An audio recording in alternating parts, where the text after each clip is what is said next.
আসসালামু আলাইকুম সবাইকে।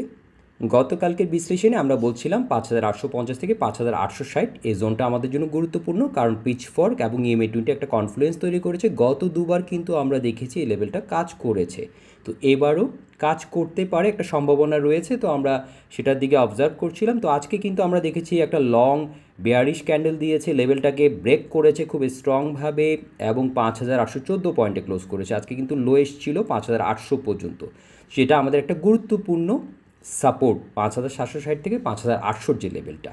তো আজকে কিন্তু 5800কে টাচ করে 5814 পয়েন্টে ক্লোজ করেছে।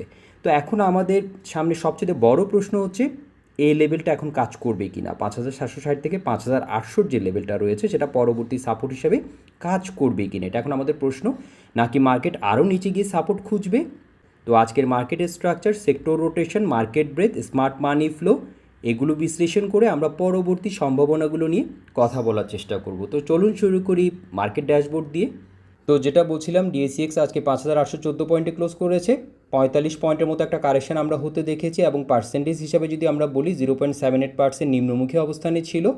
আর ওভারঅল ট্রেন্ড কিন্তু এখনও পুরোপুরি আমরা বেয়ারিশ বলবো না, কারণ এখনও কিন্তু EMA50 অনেকটা উপরে অবস্থান করছে আমরা দেখতে পাচ্ছি।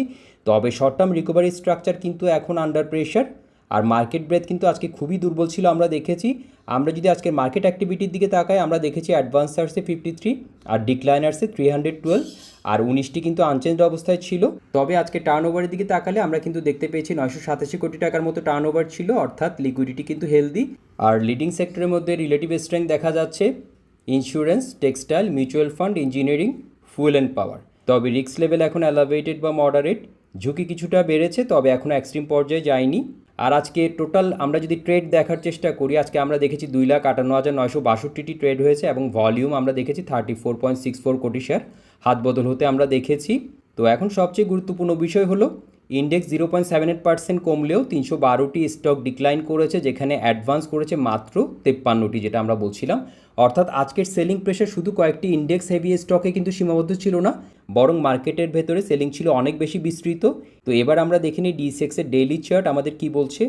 তো গতকাল আমরা কথা বলছিলাম 5850 থেকে 5860-এর পিচফর্ক সাপোর্ট নিয়ে। আজকে কিন্তু সে লেভেলটা ভেঙেছে। আজকে কিন্তু আমরা দেখেছি EMA20 এবং পিচফর্কের মিডিয়ান লাইনের নিচে ক্লোজ করেছে, 5814 পয়েন্টে ক্লোজ করেছে। গুরুত্বপূর্ণ একটা সাপোর্টের কাছাকাছি কিন্তু আজকে নেমেছিল, 5800 পর্যন্ত আজকে লো আসতে আমরা দেখেছি, ক্লোজটা করেছে 5814 পয়েন্টে। তো এখন আমাদের জন্য গুরুত্বপূর্ণ সাপোর্ট হচ্ছে 5760 থেকে 5800 লেভেল।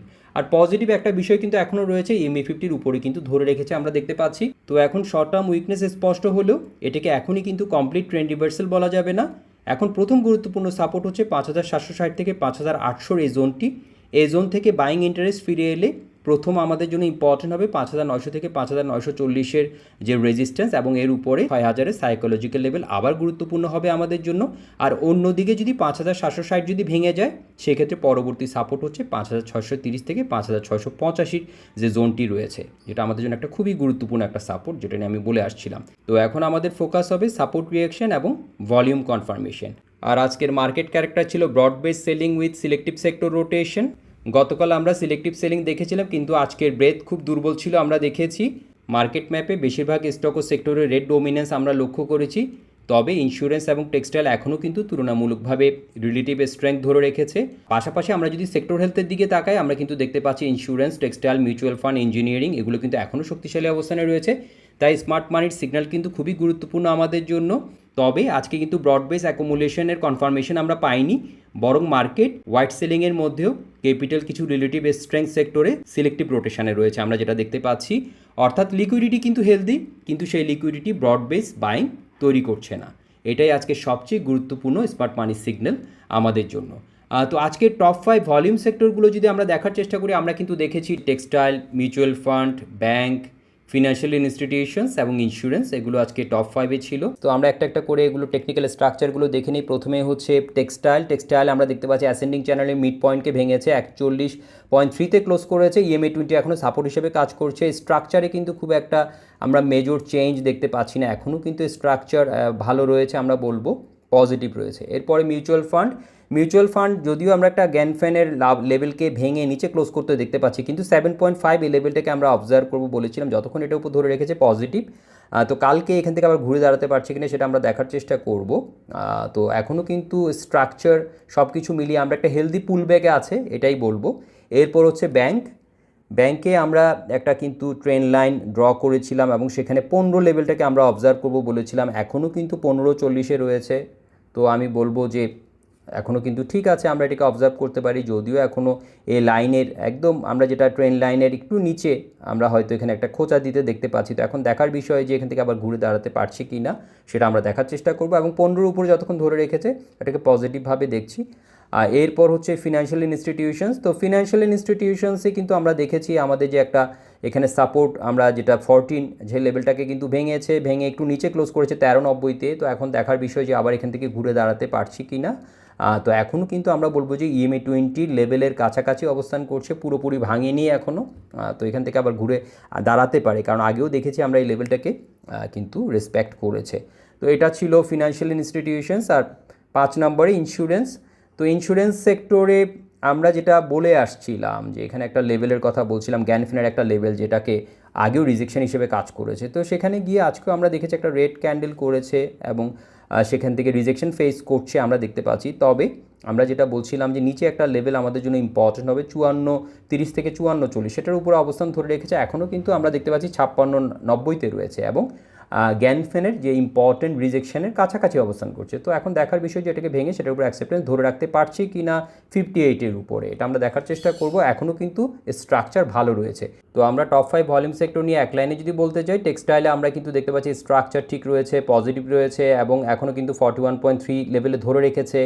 মিউচুয়াল ফান্ডও কিন্তু গ্যানফেনের একটা সাপোর্টের কাছাকাছি রয়েছে, 7.5টাকে আমরা অবজার্ভ করব বলেছিলাম, এখনও কিন্তু সেখানে ধরে রেখেছে। ব্যাংকও কিন্তু যে আপ ট্রেন্ড লাইন সেটা উপরে কিন্তু এখনও ধরে রেখেছে অবস্থান, আমরা দেখতে পাচ্ছি 15.40-এ 15 লেভেলটাকে আমরা এটাকে ওয়াচ করব বলেছি। হ্যাঁ, এরপর ফিনান্সিয়াল ইনস্টিটিউশন যেটা আমরা দেখেছি 14-র একটু নিচে 13.90-তে ক্লোজ করেছে। তো এখন দেখার বিষয় যে EMA 20 এখানে সাপোর্ট দিতে পারছে কিনা। আর ফাইনালি আমরা ইন্স্যুরেন্সটাও কিন্তু স্ট্রাকচার ভালো দেখতে পাচ্ছি, হায়ার লো স্ট্রাকচার ধরে রেখেছে এবং এই স্ট্রাকচারে কিন্তু মেজর কোনো চেঞ্জের লক্ষণ আমরা এখনও দেখতে পাচ্ছি না। তো এক কথায় যদি বলি এখনও কিন্তু এই 5টি সেক্টরে আগ্রহ দেখতে পাচ্ছি এগুলোতে। তো এখন আমরা দেখে নিই আজকের ভলিউম লিডার বোর্ডে কারা জায়গা করে নিয়েছে। আমরা দেখতে পাচ্ছি ML dyeing, Beximco limited, IPDC, South East bank, PLFSL, Exim first mutual fund, Saiham Tex, এগুলো কিন্তু ভলিউম লিডার বোর্ডে জায়গা করে নিয়েছে। তো আমরা আজকের আলোচনায় যে স্টকগুলো নিয়ে কথা বলবো সেগুলো হচ্ছে ML dyeing, IPDC, PLFSL, Beximco limited, KPCL এবং এক্সিম ফার্স্ট মিউচুয়াল ফান্ড। তো আমরা আস্তে আস্তে করে এগুলোর স্ট্রাকচারগুলো একটু দেখে নিই। তো শুরু করছি ML ডাইং দিয়ে। আমরা দেখতে পাচ্ছি আজকে কিন্তু 15.50-এ ক্লোজ করেছে। এখানে ট্রিপল টপ ফরমেশনের মতো একটা আমরা ফরমেশন দেখতে পাচ্ছি। তো সেই অনুযায়ী নেকলাইন ভেঙে কিছুটা কারেকশন, যতটুকু কারেকশন হওয়ার অতটুকু কিন্তু কারেকশন আমরা প্রায় হয়ে গিয়েছে আমরা দেখতে পাচ্ছি। আর পরবর্তী একটা ইম্পর্টেন্ট সাপোর্টের কথা যদি আমরা বলার চেষ্টা করি সেক্ষেত্রে 14.40 থেকে 14.60-এর লেভেলটাকে এখন আমরা অবজার্ভ করব যে এখানে কী ধরনের রিয়াকশন দিচ্ছে। ভলিউম বিচারে কিন্তু আজকে বেয়ারিশ আমরা দেখতে পাচ্ছি এক কথায় যদি বলি। ML ডাইংয়ের পর হচ্ছে বেক্সিমকো লিমিটেড। এখানে যেটা বলছিলাম যে 24 থেকে 25.5 লেভেলটাকে সাপোর্ট হিসেবে আমরা অবজার্ভ করব। আমরা দেখতে পাচ্ছি আজকে 25.40-এ ক্লোজ করেছে এবং এটাও বলেছিলাম 27-এর উপর ধরে রাখতে পারছি কিনা, পারিনি। এবং আজকে ক্যান্ডেলটা খুব লং ক্যান্ডেল দিয়েছে এবং ভলিউমও কিন্তু বেশি দেখতে পাচ্ছি, বেয়ারিশ বলবো আমরা এক কথায় যদি বলি। EMA 2050 এখন নিচে রয়েছে। এখন দেখার বিষয় 24-এ থেকে আবার ঘুরে দাঁড়াতে পারছি কিনা, এখানে কী ধরনের রিয়াকশন দেখাচ্ছে সেটা আমরা এখন দেখার চেষ্টা করব। তো এক কথায় বলি বেয়ারিশ রয়েছে। এরপরে আইপিডিসিতে আমরা আলোচনা করছিলাম 33-এর উপরে ধরে রাখতে পারছি কিনা। আজকে কিন্তু 34.10-এ ক্লোজ করেছে, এখন একটা পজিটিভ ধারায় গিয়েছে, ভলিউম সাপোর্টও কিন্তু রয়েছে। পরবর্তী একটা ইম্পর্টেন্ট লেভেল আমরা দেখতে পাচ্ছি 38-এর কাছাকাছি লেভেলটাকে এখন আমরা অবজার্ভ করার চেষ্টা করব, এখন কিন্তু পজিটিভ রয়েছে। PLFSL-এ আমরা কিন্তু বলছিলাম যে 2 টাকা 20 পয়সা লেভেলটাকে আমরা অবজার্ভ করব, আজকে কিন্তু সেখানেই ক্লোজ করেছে। তো এখন দেখার বিষয় এটাকে ভেঙে এটার উপর অ্যাকসেপ্টেন্স ধরে রাখতে পারছে কিনা, নাকি এখান থেকে রিজেকশন ফেস করছে। যদি পারে সেক্ষেত্রে 3 থেকে 3.10-এর লেভেলটা আমাদের জন্য পরবর্তী একটা ইম্পর্টেন্ট লেভেল হবে। তো PLFSL-টাও কিন্তু আমরা আজকে দেখেছি পজিটিভ রয়েছে। আমরা যে একটা ডোজি ক্যান্ডেল যদিও দিয়েছে, আমরা দেখেছি এখানে পুশ ছিল, ডিমান্ড পুশ ছিল, আমরা দেখতে পাচ্ছি আগ্রহ রয়েছে এক কথায় যদি আমরা বলার চেষ্টা করি। এরপর হচ্ছে এক্সিম ফার্স্ট মিউচুয়াল ফান্ড। এখানে কিন্তু আমরা বলেছিলাম 680 থেকে 690 লেভেলটা ইম্পর্টেন্ট হবে, সেখানেই কিন্তু ধরে রেখেছে, ট্রেডিং পজে রয়েছে। তো এখন দেখার বিষয় এটার উপর অ্যাকসেপ্টেন্স ধরে রাখতে পারছি কিনা। যদি পারে সেক্ষেত্রে পরবর্তী একটা ইম্পর্টেন্ট লেভেল আমরা যদি দেখার চেষ্টা করি এখানে 8 থেকে 48-এর লেভেলটা, এটা একটু আমরা হয়তো দেখার চেষ্টা করব, ধরে রাখতে পারছি কিনা এটাকে এখন অবজার্ভ করব। এখনও কিন্তু আমরা বলবো যে পজিটিভ ধারাটা অব্যাহত রেখেছে। তো এটা ছিল এক্সিম ফার্স্ট মিউচুয়াল ফান্ড। আর আজকের আলোচনার শেষ যে স্টক সেটা হচ্ছে খুলনা পাওয়ার কেপিসিএল। তো এখানে একটা জোন আমি ক্রিয়েট করে দিয়েছি 12.10 থেকে বা 12 থেকে বলবো 12.50-এর লেভেলটা একটা স্ট্রং রিজেকশন লেভেল। আমরা যদি একটু দেখার চেষ্টা করি উইকলিতে দেখবো জিনিসটা, তাহলে হয়তো আর পরিষ্কার বোঝা যাবে। তো আমরা দেখতে পাচ্ছি এখান থেকে কিন্তু আগেও অনেকবার রিজেকশন ফেস করেছে। একটা ইম্পর্টেন্ট লেভেল হিসেবে আমরা সাপোর্ট এবং এখানে যে রিজেকশনের আমরা দেখতে পাচ্ছি একই জোন থেকে, এটা কিন্তু একটা স্ট্রং জোন করেছে এটাকে। তো এখন আজকে দেখেছি 12তে ক্লোজ করেছে, যদিও কিন্তু আজকে যদি আমরা প্রাইস ধরে বলার চেষ্টা করি হাই গিয়েছিল 12.40, তো আমরা দেখেছি 12তে ক্লোজ করেছে। তো ফিয়ার ফেস করছে, যদিও ভলিউম সাপোর্ট ভালো দেখতে পাচ্ছি। তো এখন যদি 12.60 বা 13-র উপর যদি একটা উইকলি ক্লোজ এবং ভলিউম সাপোর্ট থাকে, সেই ক্ষেত্রে যারা রিয়েক্টিভ অ্যানালিস্ট আছেন তারা হয়তো নতুন করে এখানে এন্ট্রি সিগন্যাল দিবেন। তো এখন যে লেভেলটা আছে সেটা আমি বলবো যেহেতু একটা ফিয়ার লেভেল এবং এখান থেকে আগেও রিজেকশন ফেস করতে আমরা দেখেছি, এন্ট্রির জন্য এই লেভেলটাকে আসলে ভালো বলা যাবে না।